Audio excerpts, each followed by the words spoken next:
Morning students. मैं विवेक दुबे आपको अपने न्यू चैनल फिजिक्स पाठशाला में आप सभी का स्वागत करते हैं।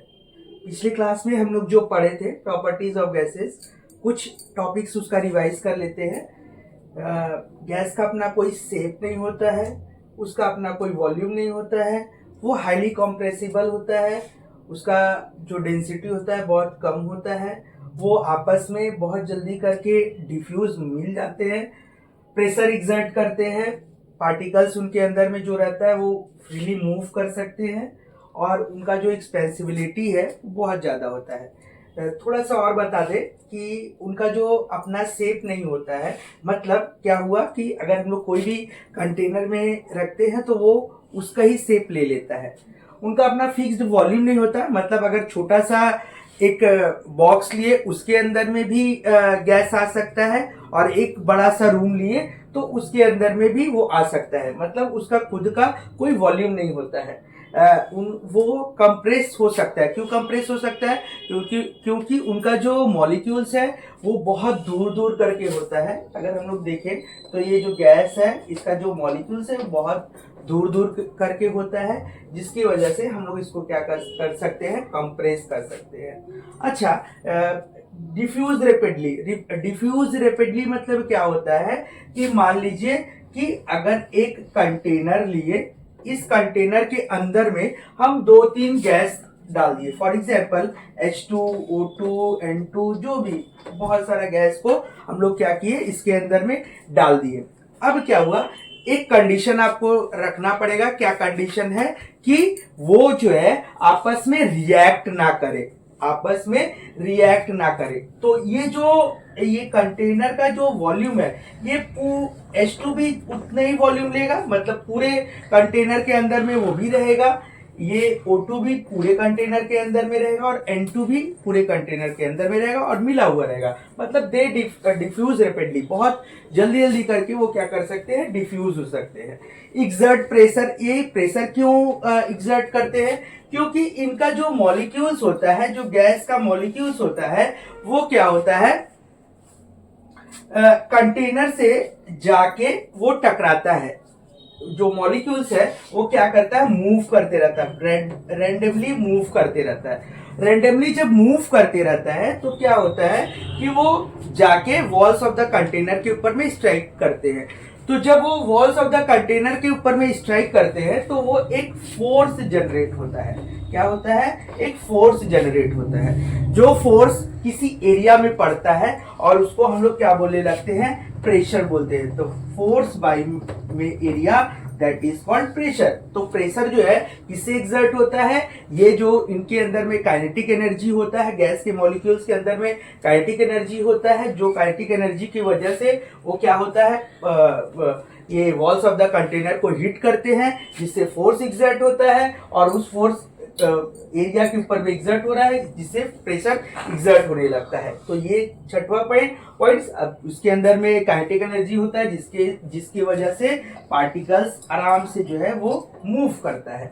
और एक्सपेंड ऑन हीटिंग, जितना ज्यादा हीट करेंगे, टेम्परेचर को बढ़ाएंगे, उतना ज्यादा वो क्या होगा, उनके मॉलिक्यूल्स के अंदर में दूरी होगा, मतलब और भी गैप जो है वो क्रिएट होगा। चलिए, ये तो हम लोग का पिछले क्लास में ये सारा कुछ हम लोग पढ़ चुके थे। तो आज जो है वो हम लोग कुछ नया पढ़ते हैं। क्या नया होगा?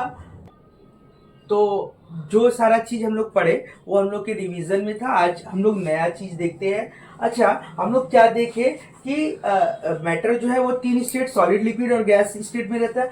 जो गैसियस स्टेट होने के कारण, मतलब जो होता है वो दो फैक्टर के ऊपर में डिपेंड करता है। जो फर्स्ट फैक्टर है दैट इज टेम्परेचर के ऊपर में डिपेंड करता है, और दूसरा जो है वो प्रेशर के ऊपर में। ये गैसियस स्टेट रहने के लिए ये 2 फैक्टर के ऊपर में डिपेंड करना पड़ता है। फर्स्ट जो है वो टेम्परेचर और प्रेशर। अच्छा, टेम्परेचर और प्रेशर ये क्या करता है गैसियस स्टेट में रहने के लिए? देखिए, अगर हम कोई भी चीज को, सपोज कीजिए कि कोई भी चीज पे प्रेशर लगा रहे हैं, ये देखिए प्रेशर लगा रहे हैं, तो ये देखिए ये जो गैस का मॉलिक्यूल्स है वो क्या हो रहा है, एकदम पास पास आते जा रहा है। जो पास पास होता है उसको हम लोग क्या बोलते हैं, सॉलिड बोलते हैं। जैसे देखिए ये जो एटम्स है, ये सॉलिड का एटम्स है, वो क्या है एकदम पास पास करके है। तो जब हम लोग प्रेशर बढ़ाते हैं तो क्या होता है कि वो जो एटम्स है वो क्या हो जाएगा, एकदम पास पास आ जाएगा और वो स्टेट कन्वर्ट हो जाएगा किसमें, सॉलिड स्टेट पे। लेकिन हम लोग जो गैस में देखे थे उसमें हम लोग क्या देखे थे, जो गैस का मॉलिक्यूल्स है वो क्या होता है, बहुत दूर दूर करके होता है। तो दूर दूर होने से वो गैसियस स्टेट में रहता है। तो अगर हम लोग प्रेशर को रिलीज करते हैं, मतलब प्रेशर को क्या करते हैं, कम करते हैं, तो वो किसमें जाने का संभावना होता है, गैसियस स्टेट में। दूसरा नंबर चीज है वो टेम्परेचर होता है। टेम्परेचर, तो टेम्परेचर जब हम लोग बढ़ाते हैं तो उसके अंदर में क्या होता है, काइनेटिक एनर्जी जो है वो क्या हो जाता है, ज्यादा हो जाता है, जिसकी वजह से वो एनर्जी से वो उनके जो मॉलिक्यूल्स है वो क्या होता है, बहुत दूर दूर करके जाते हैं। जब दूर दूर करके जाते हैं तो हम लोग उसके स्टेट में पहले ही हम आपको बताए थे कि जो गैसियस का स्टेट होता है उसमें जो मॉलिक्यूल्स होता है वो काफी दूर दूर करके होता है। तो टेम्परेचर बढ़ाने से क्या होता है कि उनके मॉलिक्यूल्स में दूरी आता है, वो दूर दूर करके जाते हैं और वो स्टेट जो चेंज होकर गैसियस स्टेट में चला जाता है। तो हम लोग क्या देखें, गैसियस स्टेट में टेम्परेचर को अगर हम लोग बढ़ाते हैं, टेम्परेचर शुड बी हाई, ठीक है। टेम्परेचर को हम लोग को क्या करना पड़ता है, बढ़ाना पड़ता है, जिससे काइनेटिक एनर्जी बढ़ता है और उसके मूवमेंट ऑफ पार्टिकल्स में बहुत जल्दी जल्दी क्या होता है, मूव करते हैं, वो दूर भागते हैं। तो वो गैसियस स्टेट का पहला प्रॉपर्टीज है। दूसरा जो है वो प्रेशर अगर हम लोग रिलीज करते हैं, अगर प्रेशर रिलीज करते हैं मतलब लो करते हैं, तो क्या होता है, उनका जो मॉलिक्यूल्स है वो दूर दूर करके भागता है और वो क्या हो जाता है, गैसियस स्टेट पे रह जाते हैं। तो गैसियस स्टेट में रहने के लिए हम लोग को क्या करना है, टेम्परेचर को हाई करना है। टेम्परेचर वो हाई होगा और प्रेशर क्या होगा, वो लो होगा, जिससे वो जो स्टेट ऑफ मैटर है वो किस स्टेट में रह जाएगा, गैसियस स्टेट पे रह जाएगा। तो प्लीज इस चीज को आप लोग थोड़ा सा ध्यान से देखिएगा, इससे बहुत सारे क्वेश्चंस आते हैं, न्यूमेरिकल्स आते हैं, यहाँ पे ऑब्जेक्टिव भी आता है, जेईई मेंस में ये सब चीज आता है। क्या है, गैसियस स्टेट में रखने के लिए हम लोग को क्या करना पड़ता है, टेम्परेचर को बढ़ाना रहता है और प्रेशर को क्या करना रहता है, लो करना रहता है, जिससे वो स्टेट क्या रहता है, गैसियस स्टेट में रहता है। ठीक है। तो हम लोग गैस के क्या क्या प्रॉपर्टीज को मेजर करते हैं, ये आज एक नया टॉपिक हम लोग पढ़ेंगे कि कौन से प्रॉपर्टीज गैस का हम लोग मेजर कर पाते हैं। जो फर्स्ट प्रॉपर्टी है उसको हम लोग मास बोलते हैं। मास कैसे हम लोग मेजर करेंगे सर, मास कैसे हम लोग मेजर करेंगे, मास मेजर होता है, सपोज करो कि कोई भी एक कंटेनर है, ठीक है, ये जो कंटेनर है ये क्या है, एम्प्टी है, ये एम्प्टी कंटेनर है। इसका वजन जो है हम लोग सपोज कीजिए, वो जो वजन है वो हम लोग से x1 ग्राम है। ये जो एम्प्टी कंटेनर है ये कंटेनर है और इसका जो वजन है वो x1 ग्राम है, ठीक है। अभी हम क्या किए कि दूसरा वही कंटेनर लिए और उस कंटेनर के अंदर में गैस को फुलफिल कर दिए। तो इसके अंदर में गैस भरा हुआ है, गैस इज फिल्ड, इसके अंदर में हम लोग गैस को भर दिए हैं। अब जब भर दिए तो इसका मास जो है वो क्या हो जाएगा, चेंज होगा। वो मास से फॉर एग्जांपल हम लोग इसको x2 ग्राम ले लेते हैं, ठीक है। तो जो एम्प्टी कंटेनर है उसका जो वजन है, जो उसका मास है वो क्या है, x1 ग्राम है। फिर हम लोग क्या किए कि उस कंटेनर के अंदर में हम लोग गैस को फिल किए और वो क्या हो गया, x2 ग्राम हो गया। तो इसके मास को अगर हम लोग को निकालना है तो mass is equals to x2 minus x1 gram. तो इस तरह से हम लोग क्या कर सकते हैं, किसी भी गैस का मास को हम लोग क्या कर सकते हैं, निकाल सकते हैं। ये मेरा जो फर्स्ट है ये मेजरेबल, व्हाट इज मेजर्ड, ये गैस का हम लोग क्या मेजर्ड करते हैं। तो इस तरह से हम लोग मास ऑफ द गैस को क्या कर सकते हैं, मेजर्ड कर सकते हैं, ठीक है। तो जो सेकेंड प्रॉपर्टीज है गैस का, उनके प्रॉपर्टीज को मेजर करने के लिए हम लोग वॉल्यूम कैसे मेजर करते हैं। तो कोई भी गैस जो है, इसके पहले हम लोग पढ़े क्या थे कि कोई भी गैस को हम लोग अगर एक छोटे से बॉक्स में रखते हैं तो उसके वॉल्यूम को वो ले लेता है, और अगर हम लोग कोई बड़े से कंटेनर को लेते हैं तो वो जो है वो बड़े वाले कंटेनर का जो वॉल्यूम को ले लेता है। तो वॉल्यूम को हम लोग लिख सकते हैं कि गैस ऑक्यूपाइज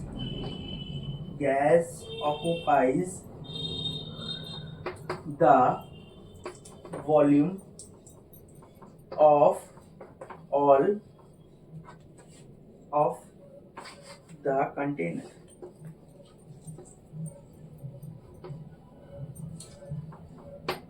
ठीक है। जो तीसरा पॉइंट है इसको हम लोग टेम्परेचर बोलते हैं।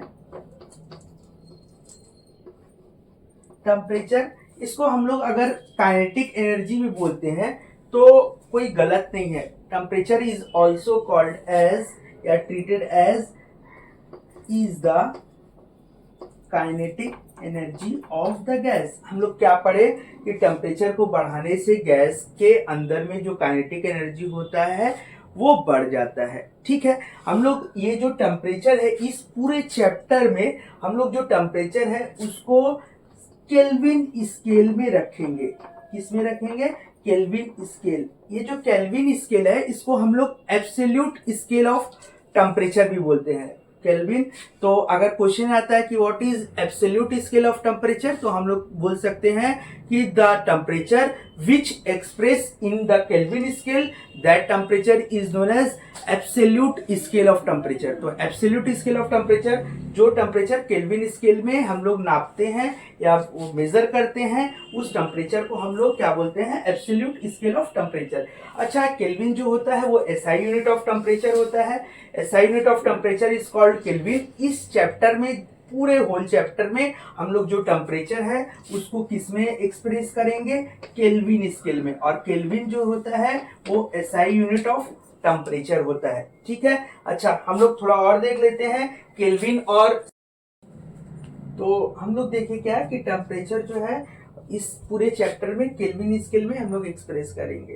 तो ये जो केल्विन स्केल में हम लोग जो एक्सप्रेस कर रहे हैं उसको हम लोग एब्सोल्यूट स्केल ऑफ टेम्परेचर बोलते हैं। ठीक है। तो केल्विन और सेल्सियस में रिलेशन क्या होता है?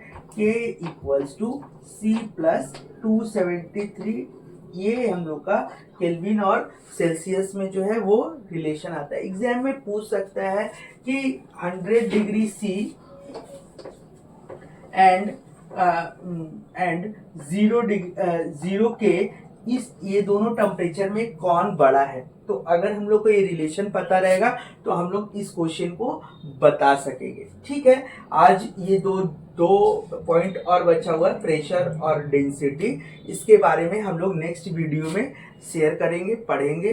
ठीक है। तब तक आप लोग ये जो मेजरमेंट हम बताए हैं, मास, वॉल्यूम और टेम्परेचर, इसको थोड़ा अच्छे ढंग से और पढ़ाई कीजिए। इससे भी क्वेश्चन आते हैं।